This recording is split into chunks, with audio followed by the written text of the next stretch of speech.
নমস্কার, সালাম, সবাইকে আন্তরিক শুভেচ্ছা। আশা করি আপনারা সবাই ভালো আছেন। আপনাদের আশীর্বাদে দোয়ায় আমরা মোটামুটি ভালো আছি। বাবার শরীরটাও স্বাভাবিক, ওয়েদারও ভালো। বিকেলে কেমন হবে জানি না, প্রতিদিনও তো একই রকম হয়। সারাদিন ভালো গেলেও বিকেলের দিকে বৃষ্টি হয়, আবার তাহলে সকালের দিকে বৃষ্টি। আজকে দেখা যাক কেমন হয়। তো মানুষে পুরো একদমে কাজ করতেছে, সবারই কম বেশি কাজ আছে, এখনো শেষ হয় নাই। আমারও আছে, আমিও করতেছি। এর ফাঁকে আপনাদের সাথে কিছু কিছু শেয়ার করার চেষ্টা করব। তো বাচ্চু ভাই গতকালকে আসছেন। বাচ্চু ভাই মোটামুটি ভালো সুস্থ আছেন। তো বাচ্চু ভাইয়ের সাথে কথা বলবো রাতে। এখন আর বাচ্চু ভাইয়ের সাথে আড্ডা দেওয়ার সময় নাই, কাজে ব্যস্ত আছি। তো বাকি যে কাজগুলো করবো ভাবছি, কাজগুলো করি, তারপরে খাওয়া দাওয়া, রান্না বান্না যা কিছু আছে সেগুলো আপনার সাথে শেয়ার করার চেষ্টা করব। তো চলেন কাজগুলো আগে শেষ দেই। পুকুরের দক্ষিণ পাশে আসলাম, দেখেন কিরকম জঙ্গল হয়ে গেছে। আম গাছ টাছ সব কিছু জঙ্গলে ঢেকে গেছে। এই পাশে করে পেঁপের চারা বুনছিলাম। পেঁপের চারা বোধ হয় 3টা লাগিয়েছিলাম এই পাশে। এই যেখানে একটা আছে, এই যে পাতা বড় বড় দেখা যায়, এগুলো পরিষ্কার করে দিতে হবে।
এখানে একটা চারা, ওখানে একটা চারা, 2টা চারা সুন্দর হয়েছে।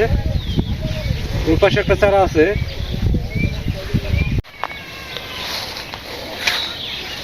এটা মোটামুটি এখন জঙ্গল পরিষ্কার হয়েছে। তারপরে এটাও হয়েছে।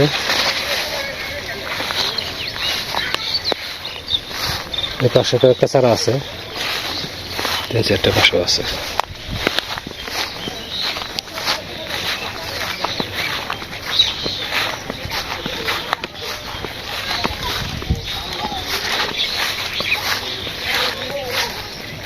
একটা,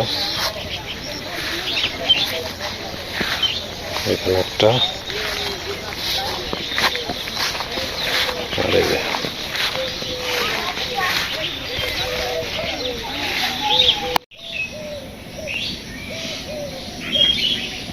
কাজ মোটামুটি যতটুকু পারি করি আর কি।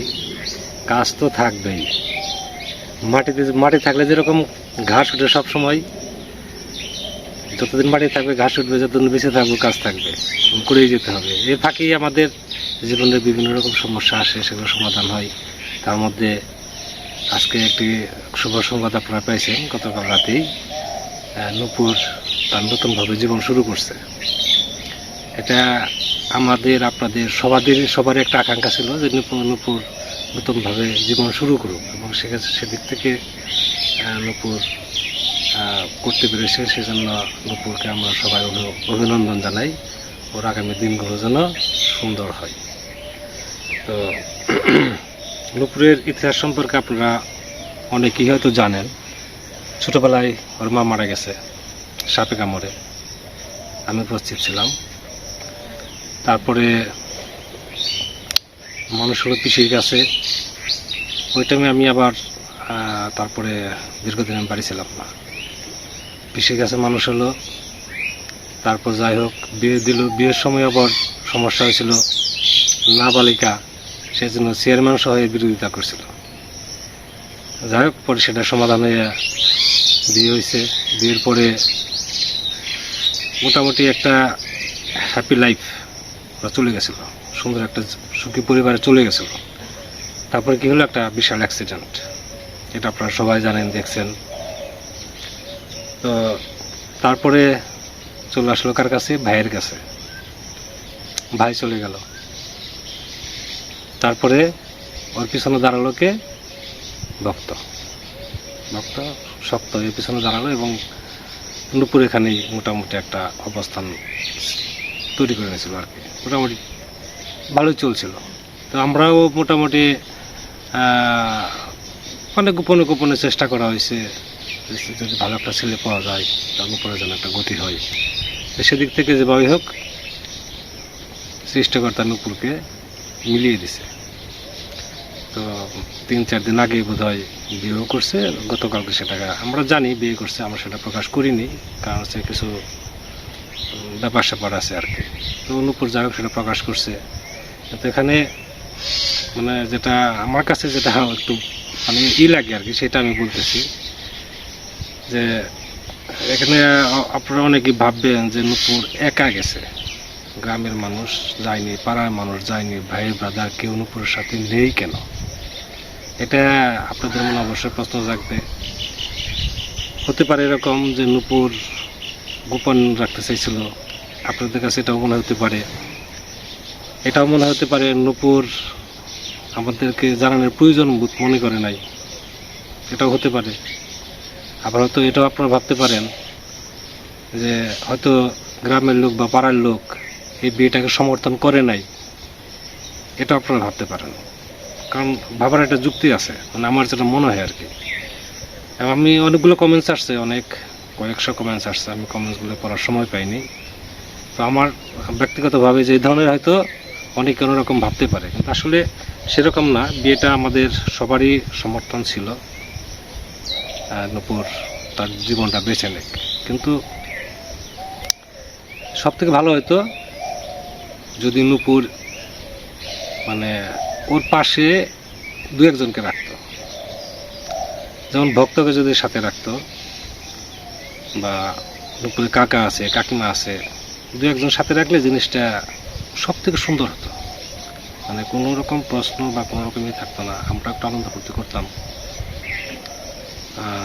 সেদিক থেকে ভক্ত নুপুরের পেছনে ভক্তর যে অবদান আছে, আমার মনে হয় একটু ছোটো করে দেখা হয়েছে।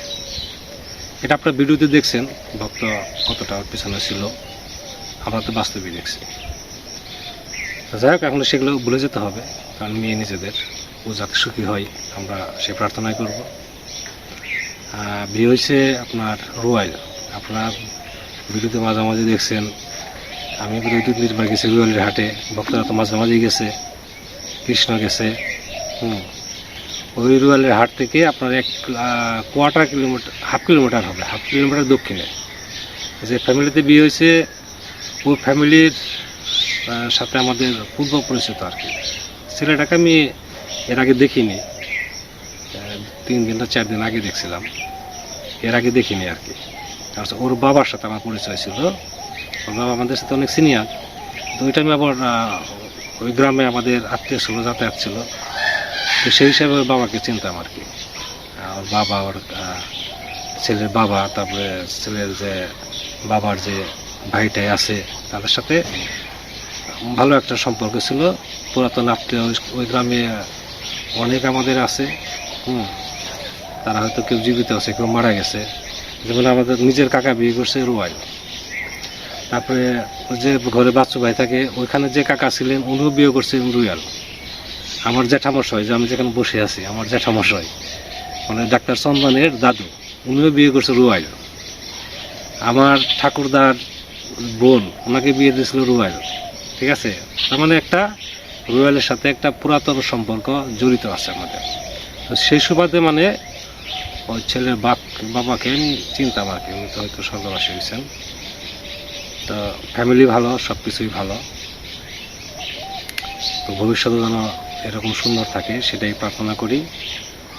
আর আপনারা এটা ভাববেন না যে নুপুরের পাশে কেউ ছিল না, এগুলা এটা নাই যে আমাদের গ্রামের কারো এখানে কোনো দ্বিমত ছিল বিয়েতে, তা না।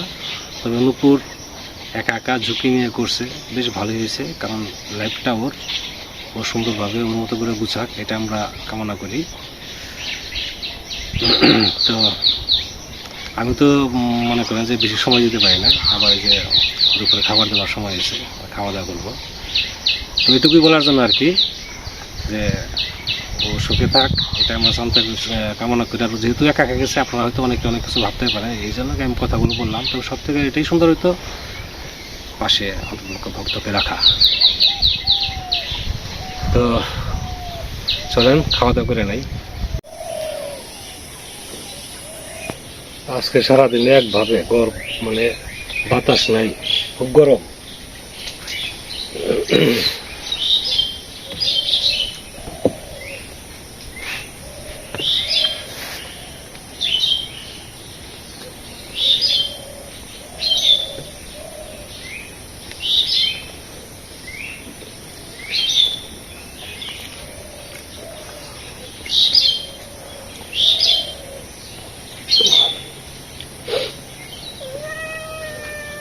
এখন জায়গায় জায়গায় খেলা চলছে, ফুটবল খেলা।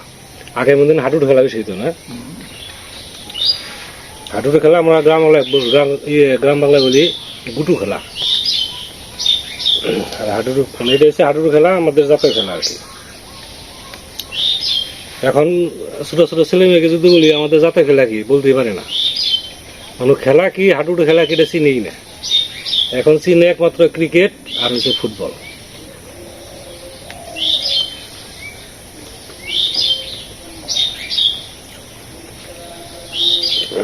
প্রায় প্রতিদিনই ফুটবল খেলা চলছে।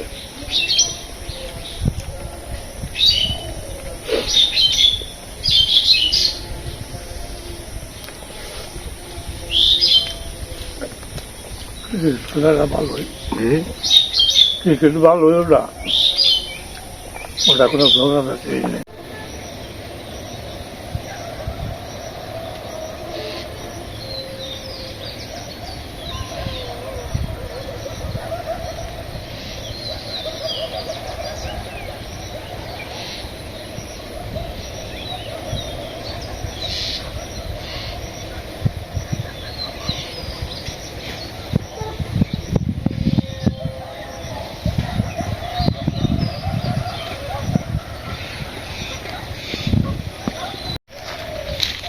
বিকাল হয়ে গেছে, এখন আমার বেরোনোর সময়। তো আমরা ছোট সময় থেকে দেখে আসতেছি, গ্রামের বাড়ি যা কিছুই হয় সবকিছু একটা সামাজিকতার মাধ্যমে হয়, এবং সামাজিকতাকে আমরা প্রাধান্য দিয়ে থাকি আর কি। আসলে সময়ের পরিবর্তন হইতেছে, জলবায়ু পরিবর্তন হয়েছে, মানুষের মন মানসিকতার পরিবর্তন হয়েছে, সবকিছু আস্তে আস্তে আধুনিকতার দিকে চলে আসতেছে। তো